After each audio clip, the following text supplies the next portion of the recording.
The United States of America is commonly referred to by its citizens as the land of the free due to its set ideals and rights in historic documents such as the Constitution. The Constitution, which was written in 1787 during the infancy of the U.S., states that American citizens possess unalienable rights and extensive amounts of freedom and liberties. But, in the past, the freedoms and liberties were socially confined to a certain group, white American men. Meanwhile, in that same era, minority groups and women could not partake in the freedoms of the U.S. African Americans and other minorities were treated poorly, and women could not partake in certain rights as men had, such as the ability to vote or live an autonomous life. Thankfully, today we humans are all united and everyone possesses rights equally. But how did we go from the unfair past to how it is today? Well, we can thank the efforts of abolitionists of the 19th century. Two of the most well-known anti-slavery and women's rights advocates were Frederick Douglass and William Lloyd Garrison. These two men made it their life goal to succeed in abolishing slavery.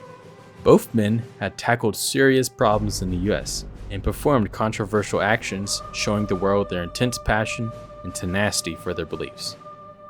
Now, let's get into more detail. Starting off with the backgrounds of Douglass and Garrison, then we'll see what makes them similar. Starting with Frederick Douglass, he was born into slavery to a black mother, Harriet Bailey, and an unknown white man on Home Hill Farm in Talbot County, Maryland. Douglass's exact date of birth is unknown, but Douglass himself believed it to be February 14th. Douglass's mother died during his childhood, and then he was taken care of by his grandmother, Betsy Bailey, but she too passed away when Douglass was a young child as well. When he was 8 in 1827, Douglass was sent off to Fells Point to Baltimore to be with Hugh and Sophia Old, a slave-owning family. There, Douglass had the responsibility of caring for the old son, Thomas. Also while there, Sophia taught both Douglass and Thomas on how to read and write, but soon the lessons had to come to a stop as Hugo found out that Sophia was educating Frederick Douglass, who was an African American slave. But this did not stop Douglass, as he kept learning in private. In the 1830s, Douglass would be switched around with multiple owners. In 1834, Douglass and 4 other slaves plotted to escape from their plantation, but their plans are soon found out. Even then, after being found out, Douglass still had the plan to escape on his mind. When working as a ship caulker, Douglass was paid for his work and he even received free time. On his free time, in the September of 1838, Douglass finally escaped slavery by disguising as a sailor.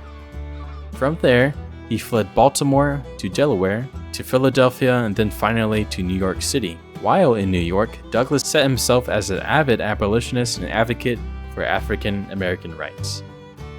Douglass soon moved to Massachusetts, where his abolitionist works continued.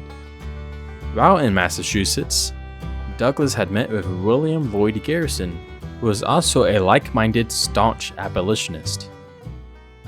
Garrison himself was a white man born into a poor family in Newburyport, Massachusetts on December 10, 1805. Much like Douglass, Garrison barely knew his own father, and he was cared solely for by his mother. Garrison soon saw himself being educated by and living with a local Baptist deacon. In 1814, Garrison went back to his mother and took the job as a shoemaker or cobbler. But that job didn't last. So did the other jobs Garrison took. In 1818, Garrison took a job as the editor in the Newburyport Herald, and there, Garrison felt like he had found his true calling. When he was 20, Garrison purchased the Newburyport Essex Courant and renamed it to the Newburyport Free Press. Garrison soon became friends with like-minded abolitionist John Greenleaf Whittier, and Garrison published his poems in his own newspaper to support him. Unfortunately for Garrison, his little newspaper business closed due to poor subscription accounts. After this, Garrison moved to Boston in 1828 and became an editor for the Natural Philanthropist. and then moved on to The Genius of Emancipation, which was based in Vermont and owned by abolitionist Benjamin Lundy. In 1830, Garrison went his own way and started his very own newspaper called The Liberator, and then he helped to form the New England Anti-Slavery Society and the American Anti-Slavery Society. Garrison's abolitionist ideals were initially pacifist, and he remained largely unwilling to engage in political actions. In 1847, Garrison had met with like-minded Frederick Douglass, and the two became friends and often made tours of speeches. With Garrison, Frederick Douglass was inspired even more, and he had even joined up with other numerous anti-slavery societies. Douglass himself supported the idea of resisting slavery through non-violent means, and he rejected ideas of violent uprising. His outspoken attitude made him seem authentic and subverted the views of many white men. So did the countless pictures he had of himself, which richened the portrait of what African Americans should look like, to be as citizens with rights as any other man, and to not be shackled and bearing low-quality clothing. Douglass not only got his word out verbally through inked words, but also through visuals. Douglass earned the title of being the most photographed man in America during the 1800s. To further get his word out, Douglass published multiple autobiographies, and much like Garrison, started his own newspaper called the North Star. While Douglass did all of this and he was technically freed, he still lived in fear due to the Fugitive Slave Act, a law allowing slave owners to capture and bring back slaves even if they were in the free states. Because of this, Douglass went to England and continued his abolitionist works there. While there, his English supporters purchased his freedom from a slave owner who was Hugh Old. With newfound freedom, Douglass returned to the US and continued his written and oral works. There were controversies in abolitionist society. While some, such as Douglass, believed the US Constitution as an aid for emancipation, others saw it as a detriment and as corrupt. As time progressed, the 1850s became a tense era in America. Tensions between Southern pro-slavers and Northern abolitionists were becoming violent. Kansas saw the beginnings of fightings between Southerners and Northerners, hence the name Bleeding Kansas. Eventually, the violence boiled over, and thus the American Civil War occurred at the Battle of Fort Sumter in 1861. Ready, boys? Fire!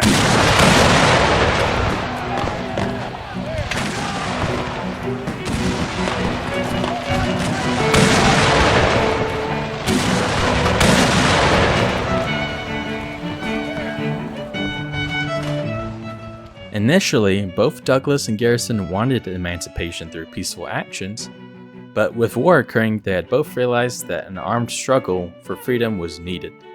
They both also saw the Civil War as an opportunity to push for abolishing slavery. At the beginning of the war, and during it, Douglass was a strong advocate for wanting units of African Americans to be formed and to fight on the side of the Northern Union. He even had two of his sons fight, Louis and Charles. Garrison himself remained quite passive during the war, but continued his abolitionist works. Certain things in this world cannot be accomplished without getting your hands dirty. Both Garrison and Douglass were guilty of it. It was revealing of their intense pursuit for advocating for freedom and simultaneously mocking both the people and the government for allowing slavery. For Douglass, his poem, A Parody, was a polarizing poem revealing the fallacies and injustices of Christian worshippers and preachers. Come, saints and sinners, hear me tell, how pious priests whip jack and nail, and woman buy and children sell, and preach all sinners down to hell, and sing of heavenly union. They'll church you if you sip a dram, and damn you if you steal a lamb. Yet rob old Tony, Doll, and Sam of human rights and bread and ham.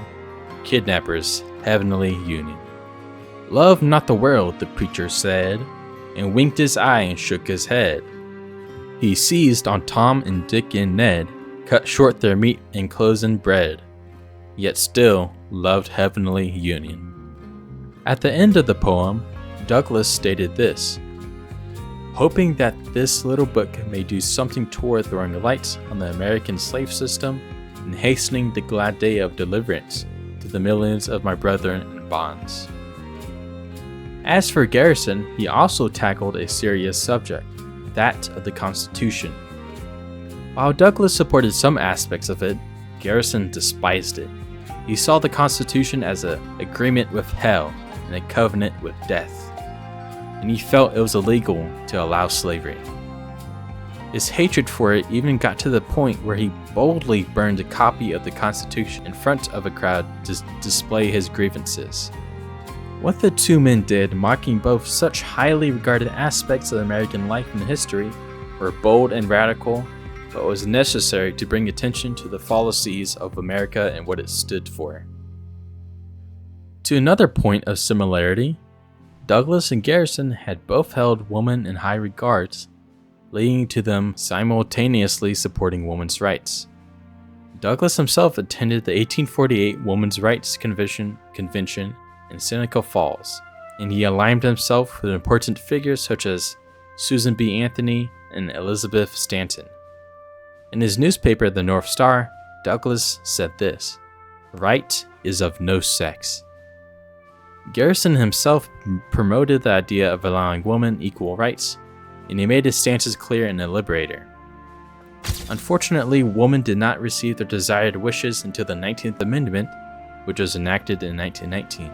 But the pleas from Douglas, Garrison, and countless others proved to be a step in the right direction. While women's rights came at a later date, abolitionists saw slaves be freed in Confederate states on January 1st, 1863 with the Emancipation Proclamation. And slavery was soon to be abolished also in December 6, 1865 with the 13th Amendment. Working closely with the Union government, endless speeches and newspaper writings by Douglas and Garrison proved to be successful, their hard work paying off. Douglas and Garrison were not just the only men who contributed to a better future America, but there were countless others who worked just as hard. We cannot forget what they have done for a better America, and today their lessons still hold truth and they prove to be invaluable, inspiring figures.